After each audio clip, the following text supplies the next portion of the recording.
Lan a ma harit gujugir. En dervis lan a bet as de lein ma harit gujugir.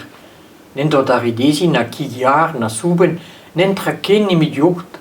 Lan a je trude gesteuren, bever an kepour.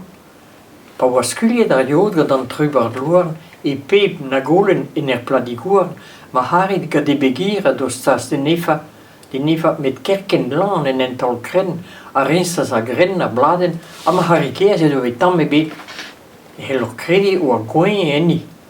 En u budi gude a gevit kassandors der ger, e pedas des ro lan de lein var e blaster.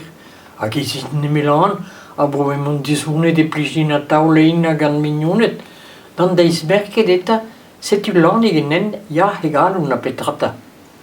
A c'hwezvado tan deus a bell, a lagen egal un levenis da bara, a pavel dare lein a pas madous pen, kigit am bihan revras a regren e c'hoaras en evaro.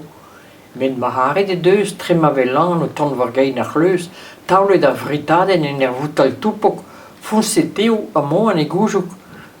Ma hare ga de begira da petam o brau, me lan nag e vri nag e bau ne dian e paras, nento a gelet nimi chomazad a zellet. Var junior an kaston dar ger an trubard loan, mesik kwezi de loost, plege de skuan, e vil ma visi ve paket en loschen gant da chiliopeg, vil ma visi ve paket en loschen gant da chiliopeg en dar jar gloschen, gant el vade vid ar gant farte da bret pesi vesa de viso nives ros ro lardet.